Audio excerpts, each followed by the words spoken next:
Okay, fam. So it seems now, Russ has problems with Roc Nation. All right. This video is by Hello. You seen support Dwayze Blaze, like, comment, and subscribe. Let's get into it. What's poppin', y'all? Roc Nation's next move has got some people having their ears perked up, the people that are glazing Jay-Z still, because they're launching their own distributor now, which is a far cry from what they were doing initially, which is Roc Nation was a management company, and still largely a management company with huge people on their roster, like Megan Thee Stallion, who is not so huge anymore, Lil Uzi Vert, and a number of other folk, I think including DJ Khaled, and then they had a segment, Roc Nation Sports, for a while, but now they're trying to get into the distribution game, which is a little bit odd because this is more of like a label service, and they've had run-ins with a lot of record labels that have had issues with them when they take their artists, because they were also trying to sign them under record deals. Because remember what I said to you in the comments? One of you in the comments. Remember when you're like, "Oh, Roc Nation, why do you guys come for Roc Nation? All they do is manage people. They're just a management company." What did I tell you? I said, just because you own a laundromat doesn't mean you can't sell clothes. Roc Nation is also a label. For instance, Vic Mensa, if you guys recall, he's a guy that came up with Chance the Rapper. He was signed to Roc Nation at the record label. And then you also had J. Cole, who was signed to Roc Nation, the label. And then he's doing his own thing right now. So the first person to call this out is the champion of independent artists, being RUSS.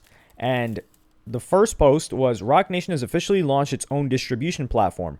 85% royalty payouts, paid monthly.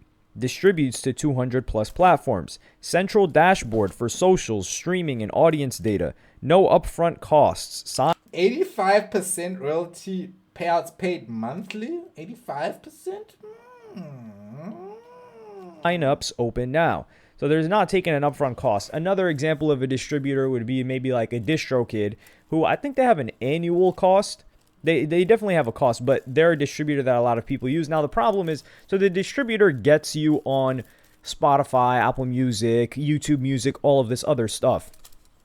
But some people, they switch distributors because a Universal or a major distributor is not only able to offer label services, which changes the structures of the deals, but they can also collect from certain avenues or certain platforms that a DistroKid doesn't have the reach for. So this only really matters when the artist is huge. And Russ is somebody that's been on TuneCore, which is similar. Wait, how could DistroKid not have the reach? I mean, it reaches everyone on the internet, right? Surely. To DistroKid. TuneCore was like the OG from what I remember. I don't know if Russ is still on TuneCore, but I think he might be. So he has a lot of experience having worked in a JV, which is a joint venture partnership with Columbia Records, which was a major record label, having been independent before that, making hundreds of thousands of dollars a month, and then being independent after that. So this is the perfect person to speak on it. And he says the following. An 85-15 split to press upload is madness. Major labels take 15% distro off the top too, so it seems like they just modeled the business off of that. If you're an artist, this makes no sense to sign up for, in my opinion. Major label distribution comes bundled with major label services, a team, radio, marketing, global offices, sales teams, editorial leverage, etc. Roc Nation distro platform is a self-serve uploader with none of those services and yet charging the same 15% major labels do. The economics don't make sense when the entire market norm is 0 to 10% and only charging percentage when they add services. A $50 annual fee, which is like an example for a DistroKid, for instance, versus 15% of your entire catalog's revenue are not remotely comparable. One is a fixed cost. The other is a tax on your entire career. Free to upload is the okie doke. Fixed fees protect artists. Percentages drain artists. If you even make $1,000 a year, 15% equals $150, which is 3 times the price that you would get from another distributor. You've already paid damn near 3x the cost of a flat. See, this is why Russ is where he is. Because Russ can see straight through the fugaziness, bro. he sees straight through it. At the beginning, I'm thinking, oh, okay, that's not too bad. Look at me getting hoodwinked. So I shouldn't sign no deals. The distributor. People saying I'm hating for educating the public on a bad deal. Transparency is praised until transparency threatens your fantasies. A bad deal is a bad deal regardless who offers it. Evaluate the terms. Don't just blindly react to a brand stamp and forget how to do math. Logos be doing spells on people, man. Damn, trying to look out for y'all. Look at the Gucci logo, Louis V. Yo, logos really be casting spells, man. Nike. Hey, yeah, let's keep it a buck. They're seeing Roc Nation. Now, I can already tell what they were talking about, Russ. They're like, man, he hating on Jay-Z. Jay-Z's trying to do his thing. Keep in mind, one of Jay-Z's businesses was... he hated on Jay-Z? Tidal, right? Really? He bought Tidal. This was supposed to be some revolutionary thing. The rollout for it, everybody had those teal colors on their Twitter pages. Everybody went light blue for their profile photos. And then he just had this huge rollout for it. And what did he end up doing with Tidal? Tidal did not offer anything. This is the thing. At that time, Tidal was competing with Spotify and Apple Music, both of which, Apple Music, they can just push it to every single person that has an iPhone, which is everybody, especially across the US, where iPhone use is more prominent than Android, for instance, in other places across the world. And they were given crazy deals. Apple Music was spending ridiculous amounts of money on people like Drake doing exclusives, whereas what what Jay-Z decided to do with Tidal was give a bunch of big artists a percentage and say, hey, this is artist owned, which even back then I was talking about, dog, as a fan, as a listener, as a consumer, you do not give a damn about something being artist owned unless it is a smaller artist. So like, let's say there's an underground artist, someone that's still trying to make it. You're thinking about like, okay, how can I best support this person? If I you're, just want to say, but aren't all those artists complaining that they didn't get their money? Even Nicki Minaj was complaining about it. They owed her 7 mil or something. Like a true diehard fan, and you have money to spend. You're like, oh, is it better if I stream them here? Maybe like I'll buy some stuff off of them. But when you're taking the biggest artist in the game, nobody cares that a Nicki Minaj or a Madonna owns the platform. What does that matter? And what does that incentivize people being consumers or like buying a Tidal membership compared? Imagine being able to build an app with your name on it ads just are by thinking about it. ridiculous. Meet Base 44. To a Spotify, which they already had. So what ended up happening anyway was that Jay-Z sold it. Jay-Z sold it. He got somebody to buy it, which was Jack Dorsey. They added it onto Square, which it was just, they just took an L on the whole thing. It's still operating, but... So Jay basically finished Jack, really. That's really what happened. They added it onto there, and then this got Jay-Z on the board of Square, which also is the company that has like Cash App and stuff like that. So this elevated Jay-Z's status. What happened to all of the other people whose star power that he used to promote and push Tidal? They got their check, right? But Jay-Z's the guy that won out of all of this. And a similar thing with like this Roc Nation distribution. What people should be asking instead of like, yo, why is Russ hating? And this is one of the criticisms that I saw in my own comment section on IG where I posted this. And this just kind of made me sick to my stomach. Is the first one is people saying like, yo, if he knows all of this, why doesn't he start his own? Doug, are you serious right now? What do you mean?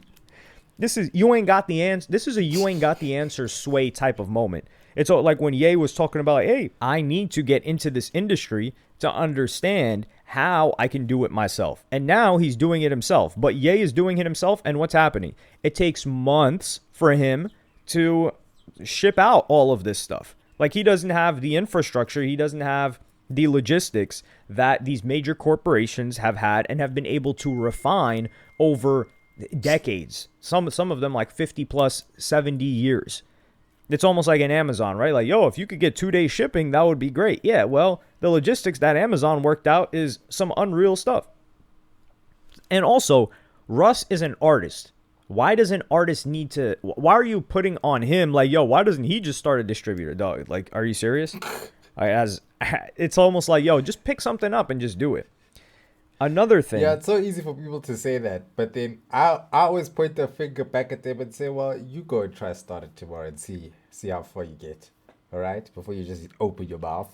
Is some people were saying, Well, this was one individual, and I've seen this comment across X, Twitter as well, which is, to press upload is crazy. This is not a one-man operation. Roc Nation has employees. Russ is out of his league here and doesn't know what he's talking about. Y'all agreeing are missing a big important part of this. No, the important part is the service nobody cares about how much it costs for you to deliver a service. What people care about is how competitive in the market are you. I'll give you a perfect example with Joe Budden, for instance. Joe Budden, one of the gripes that he had was when he found out how much the sponsors were paying, like a Spotify, for instance, to Complex when he had that show, Everyday Struggle with Academics. And when he found out how much they got paid, he was like, yo, we're getting pennies on this in comparison to what Complex is getting. And then the excuse that Complex came up with was, hey, listen, we've got producers for this show. We've got staff. We've got payroll. We've got all of these things. So we can't just give you like 50%. We've got to manage our overhead. Well, what did Joe Budden do? He's like, okay, I'll see y'all later. And then he built his own team, and his operating expenses are a lot lower. So nobody cares. And then people went to Joe Budden. You've also got other distributors like an Empire, for instance. Like Empire's been here for a while. They offer like some label services. But what is an Empire? What are you doing that a United Masters or an Empire is not already providing? And then you got a DistroKid and a TuneCore. And this is the thing. I think this is predatory because, and it's just business, but it's predatory because they're advertising it as, hey, this is free. There's no upfront cost. You don't have to pay anything. And if you think about it, if an artist catches a hit, they just need one artist to catch a hit, right? How many people's subscription, let's say a track makes 500K, right? That would be 15 or 10% or 15%. 15% of not even 500. Let's do 100. That's 15K. 15K, if each person was paying $50 annually, right? That would be 300. So that would be 300 people that would be paying that much annually, and they could get that from one person that generates like a bunch of streams, obviously. And then they're getting you in the back end. This is always like an argument that people have. Like, for example, let's just take it to the lawyer argument, right? Russ talks about like, hey, he prefers to pay lawyers hourly versus giving lawyers a percentage. A common percentage for a entertainment lawyer would be 5%. So the lawyer gets 5%.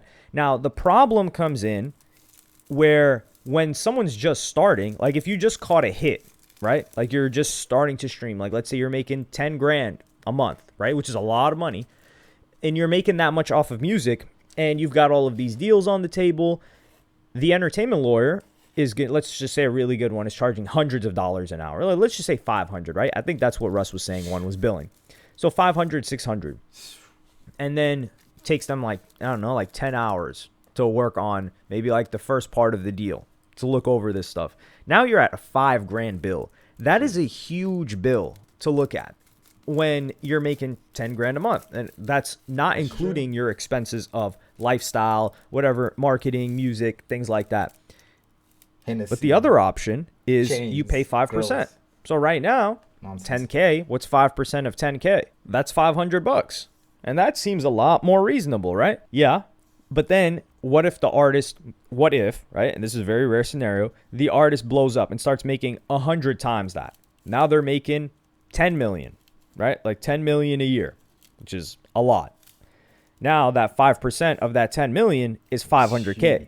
Yeah. And the person starts looking at it like, damn, dog, like I'm paying this person. You don't look at it as 5% anymore. You're looking at it like, I'm about to give away $500,000. This is crazy. And this is a similar thing that I think is going on with this Roc Nation situation. Now, Russ needs to be careful, dog, because we see anybody talk crazy about Roc Nation. We know what happens. But why the Roc Nation curse will find you. I think this is crazy is because Roc Nation has a label. Roc Nation has management.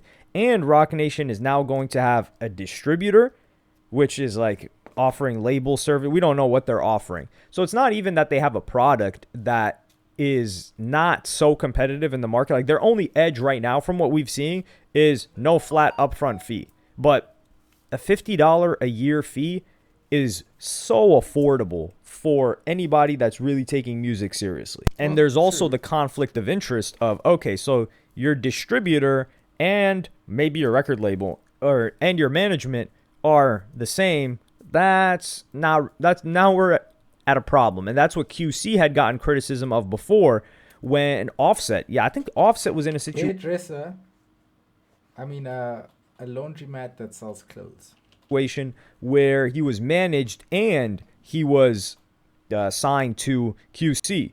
And it's usually like your manager or management team is fighting on behalf of the artist, and then they're going to, not going to war, but they're going back and forth with the record label, and then it comes out to be a better situation for the artist because the incentives of the management are more aligned with the artist than the record label. But when they're one and the same, then it becomes a different situation. And we also don't know if they have like first rights to sign individuals, because I think, if I recall correctly, I'm just going off the memory, a place like United Masters, I think one of the things that they had was that, hey, if let's say a song blows up and they want to sign you, they get the right to sign you first before any other major record label, which some people had their own gripes about that. Personally, I am quite excited to see how they try to compete in this market, because when was the last time we saw a new distributor? That's why I find this really exciting.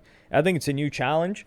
It feels like there's not really a need for a new distributor, to be honest. Well, I guess depending where you stand on that chat, like if we want to say there needs to be fairer distributors, then yes, then we do. I won't lie. But we'll see what kind of tactics that they use to get more people. Like, this is something that they're trying to get the masses of artists, and most artists already have a distributor. So how are you going to get people to use Roc Nation instead? Or are they just looking for new artists? Because there are a lot of new artists now too. But let me know what y'all think in the comments. Like, subscribe, and hit the notification bell. Yeah, well, I don't know. It's Roc Nation. The moves they make and have been making lately are a bit questionable. But for some reason, I feel like there is a AI play at hand here too. Now, I don't want to go too deep into it because I could just be pulling things out the air, you know what I'm saying? But I'm just going to say there is a bigger play at hand with the rise of AI music, and why I think Roc Nation want to go into distribution. I've been seeing things start to make sense now. You know, that's just my side. I might make a video on it, actually. Why I feel like the reason they're going this route is more so for AI than it is for artists. All right? That's my theory here. All right? Call me crazy, but that's what I think. Anyway, like, comment, and subscribe to Hello Scene, and then to your boy Dwayze A Coffee. I love y'all. Stay blessed. Stay thankful. Stay grateful. Stay safe.